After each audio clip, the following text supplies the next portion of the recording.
Welcome to Just Minding My Business Media. I'm your host, Ida Crawford, and today's guest, Owen Garrity, established FPW Media in 2013 to revolutionize traditional marketing by prioritizing clients' needs. FPW's three divisions, brand, films, and merchandise, operate in-house, ensuring clear communication and innovative solutions. Garrity's photography expertise, cultivated since childhood, fuels his passion for visual storytelling, branding, and design.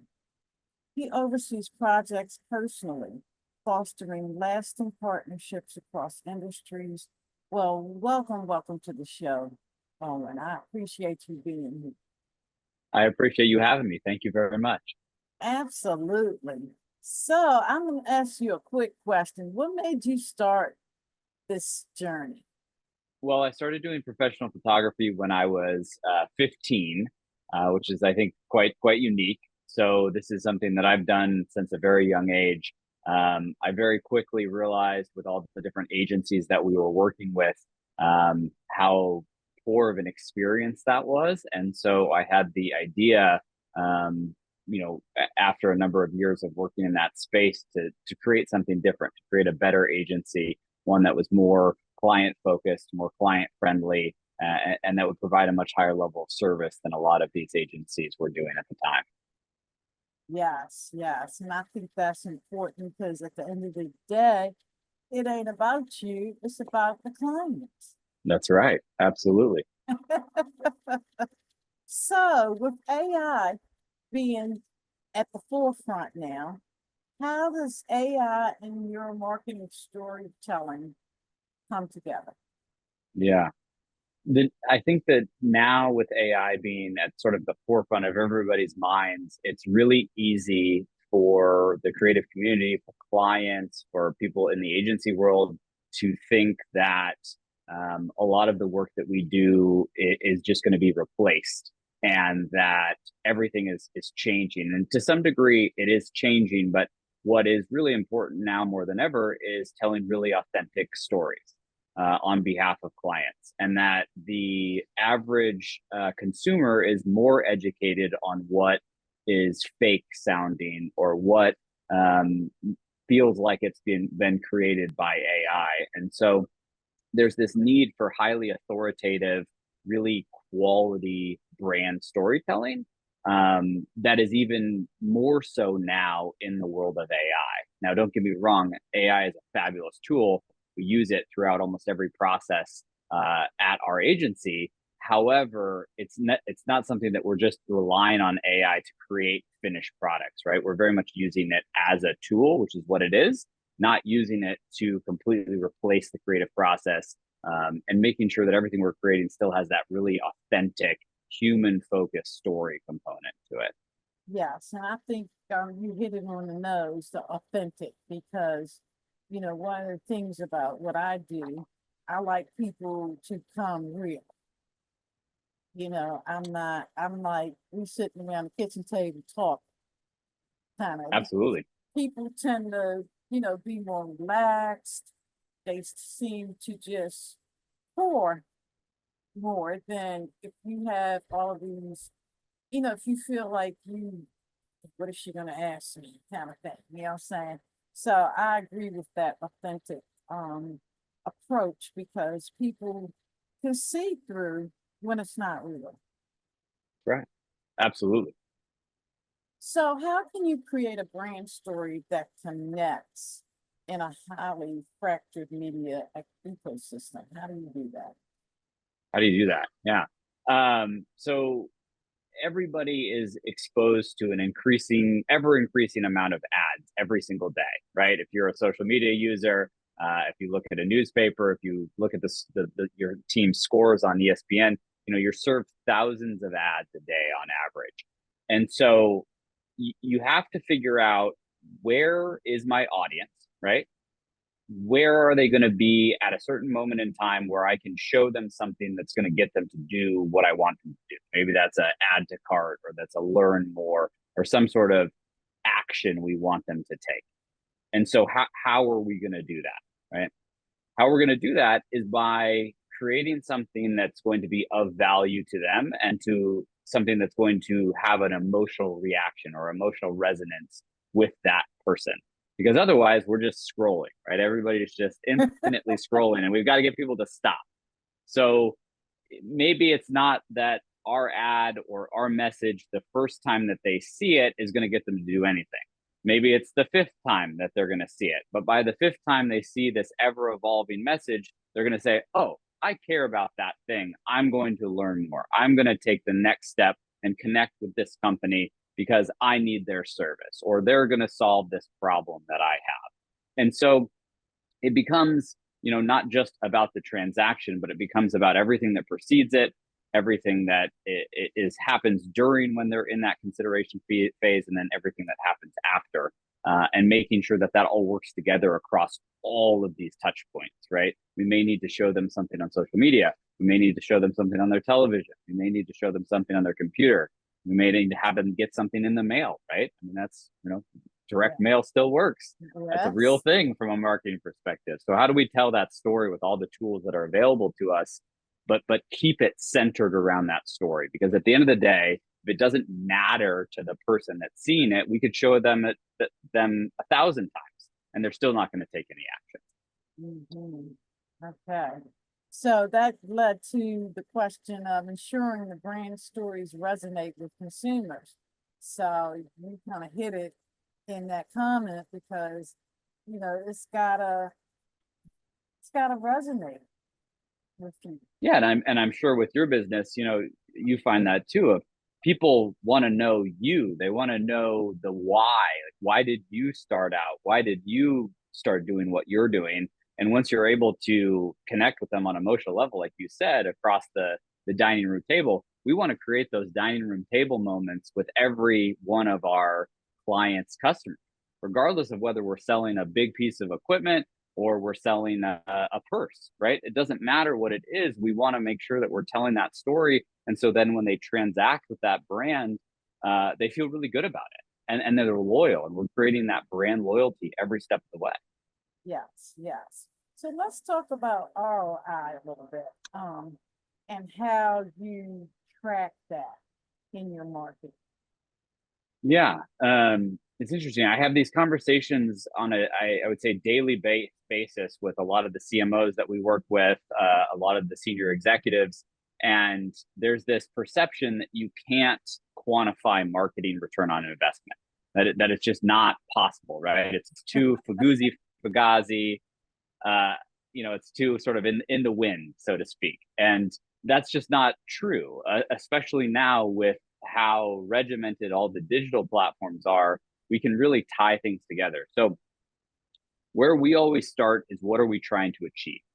I think oftentimes where people go wrong on measuring ROI is they don't know what they're trying to get. So how are we going to quantify whether we're being successful, right? So let's say, for instance, we want to get people to go onto a website, fill out a form with their information, and click submit. Okay, let's do that. So let's start by putting a monetary value on that. What do we think the value of that information is to us as a brand? Let's say it's $1, right? For instance, each one of those form fills, we expect that we can generate about $1 in revenue from each one of those. So then we need to figure out, what is the maximum we are willing to spend to get that dollar, right? It's got to be less than $1, obviously. And so then we just work backwards, and it just becomes really simple math of, okay, the sum of all the tactics that we're doing have to equal less than $1, and probably much less than $1. Maybe say 10 cents or 15 cents if it's in this example. And so then you're layering all these tactics together and making sure that you're paying attention to the math. And so it's blending the creative with the business into one package. Wow. And that makes perfect sense. You explained that very, very well. Thank you. So brand storytelling. I mean, I watch the commercials and different things on TV all the time. And sometimes they're so dramatic. I'm thinking it's a movie getting ready to come on, and it's a commercial. I was like, oh my. So the storytelling is definitely here. So how important is it now? Well, I think it's everything. We've talked a lot about that of we are as marketers and as brands competing for a very finite amount of attention, right? Right now, obviously, we're in the midst of an election cycle. Um, I think everybody's aware of that. Everybody's painfully aware of that, regardless of what side they're on. And so that makes it even harder. And at any given time, there's some sort of thing like that going on, right? Especially if you start to break it down even further into specific interest groups. At any given time, there's some big distraction event. And so people's people's attention is so small. And it's very arrogant, I think, as a brand to think that what we have to say matters so much that if we don't pay attention how we package it, right? So the story is important because we have to give something to get something. So the story is the give.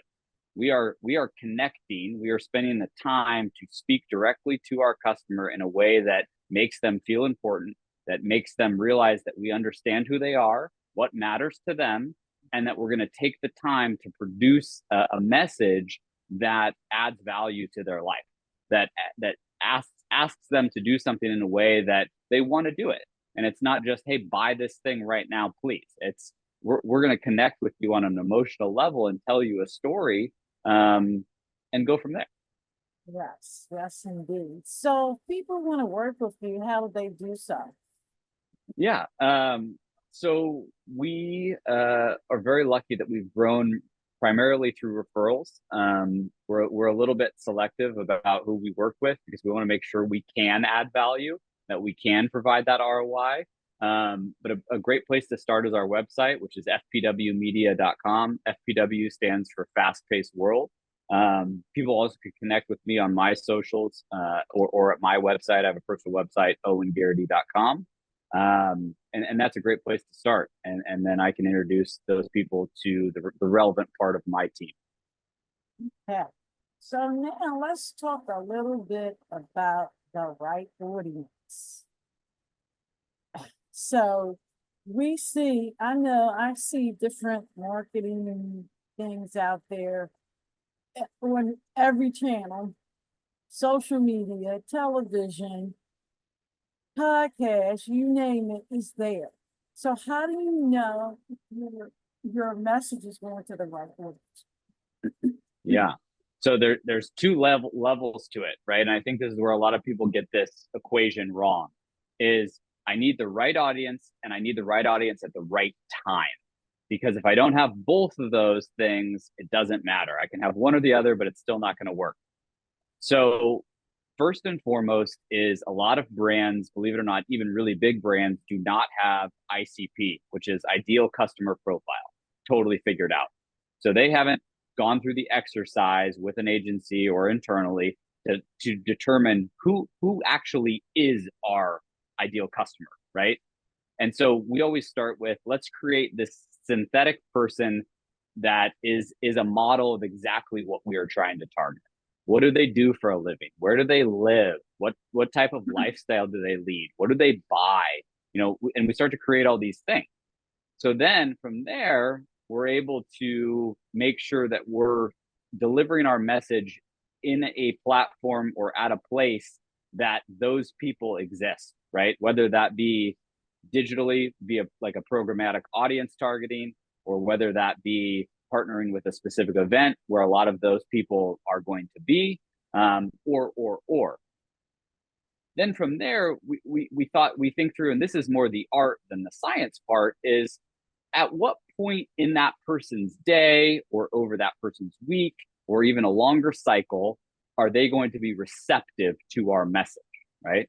Depending on what you're trying to sell, showing somebody an ad during work, well, they're probably not going to buy that product while they're at work, depending on what type of product it is. So maybe we need to only reach them in the evenings, for instance, or maybe we need to reach them just on the weekends.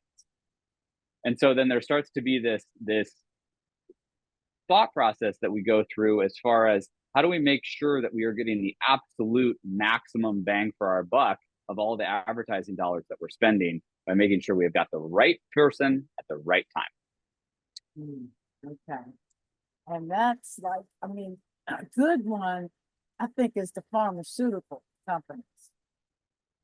They are, it seems like they're on 24/7. They haven't really figured out what time is good, or they don't care what time is good, but I noticed they're doing it 24/7. And they're making it like a really happy, like the one I think about all the time is the lady that's dancing around for some kind of I think this is diabetic medicine or something. And they all dancing and partying in this field. That one I think is very powerful because the people just seem so happy about this medicine. Absolutely. And I think that, if you really look under the hood, from what I know from that industry, is that it may feel like it's all encompassing and on at all the time, but I would probably say that that's intentional, that you fit into some sort of demographic group that they're trying to target. And that's probably why you have that perception, right? Of, they are heavily showing you advertising based on the programming that you're watching, the times of day, all of that, and that maybe they are being effective, right? Yeah, because well, my TV is on 24/7 because my Well, there husband, you go. that's what he does. He watches TV all day. So that's probably why. But the one I think I really like is the Good Foot store. What do you like about that? I like that the people are real. They Yeah. feel real. They feel like, they have a real testimony to say. Yeah. And even though I'm not there with my fleet yet, but if I get there, I'm gonna go to the Good Foot store. Well, if you're listening and you run the Good Foot Store marketing team, pat yourself on the back because you've won one right here, right? But in all seriousness, no, I mean that's exactly right. Is every different age group, every different demographic group, everybody has a certain set of things that they really care about more than other people, right? And you can kind of make some generalizations. You have to be careful about how far you go, but you relatively can start saying of like, okay, if we're looking at XYZ products, we want to target these type of people, and then the authenticity is the next level that gets you past it, right? Of like, you've identified your audience, you know what you want to say, you have a good message, but then you have to deliver it in a way that feels real, right? That feels people can trust you as a brand. And there's so much information now, and there's such a level of distrust that you kind of have to work to just get that even point, right? Where people aren't going to trust you just because you're saying something. You've got to prove to them that you're valuable, and then go from there on your message. Yes, because there's definitely a lot coming at us right now. Absolutely. 24/7. I mean, you can't even go to a website without something popping up. It's true. It is just amazing how how everybody is in your face with something. Absolutely. Really. So, Owen, again, how do people connect with you and work with you? It starts by reaching out to myself or my team at fpwmedia.com, or connecting with me on social. We have a team of 50 really talented individuals. So what I do is make sure that whatever the client interest is, I get the right people on my team together. We really work to understand what a client's goals are, what they're trying to achieve, and then really make sure that we're a good fit for them, and that we're going to be able to provide that value, right? That ROI that we talked about earlier. Yes, and what's a good fit? Interesting. Yeah, a good fit. So for us, it's about, can we deliver the ROI? So what do I mean by that? Is generally speaking, our client engagements are multi-year engagements. We're going to work to really understand the client's industry. We're going to really work to understand their business goals. And we're going to make sure that we give them a level of expertise as if we were part of their company. And that's what we feel is necessary to be effective. So that doesn't mean that it takes years to get there, but we look at trying to have clients that we're going to work with them over a longer time horizon so that we can put in place more complex strategies, right?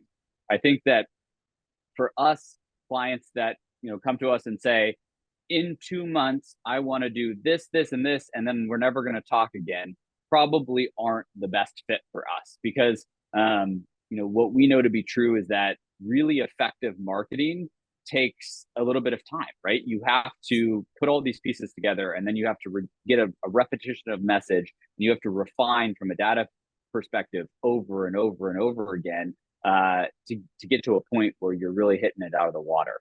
So for us, it's making sure that we do have that ROI potential. Yes, and I agree with you. It takes time.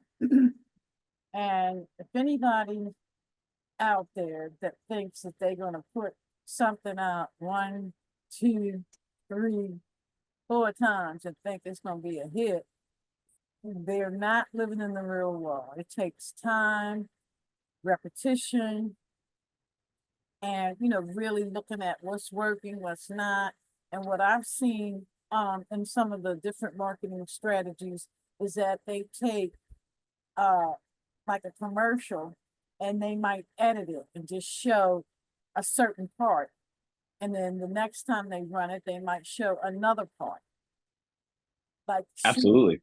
so I've seen, and you just have to pay attention to like, yeah, and that's a tactic that allows you to evolve a story over a period of time, right? And yes, what we like to do is take that concept a step further, where maybe the first part of the story starts on TV, and then you're invited to go to a landing page and experience more of the story about the product, and then you transition to working with the salesperson who's going to then automatically send you more information, and it becomes this whole journey, and you're having this unfolding experience. And ideally, transacting with companies should be pleasurable. It should be fun, right? You should want to do it because at the end of the day, you're giving them your really hard-earned money.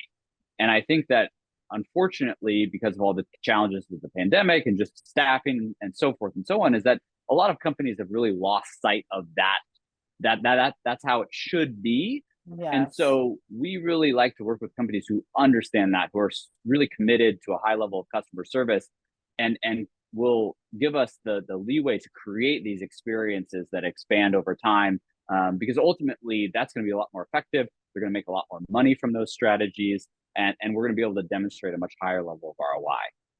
yes. Well, Owen, thank you so much for definitely dropping all these great gems on us today. And you just left me with something to simmer on as well in my marketing strategies, because it's a tough world out there, getting your product out there and getting seen. It's a fight. Absolutely. Well, thank you for having me. I really appreciate it. It's been a pleasure. Absolutely. Thank you.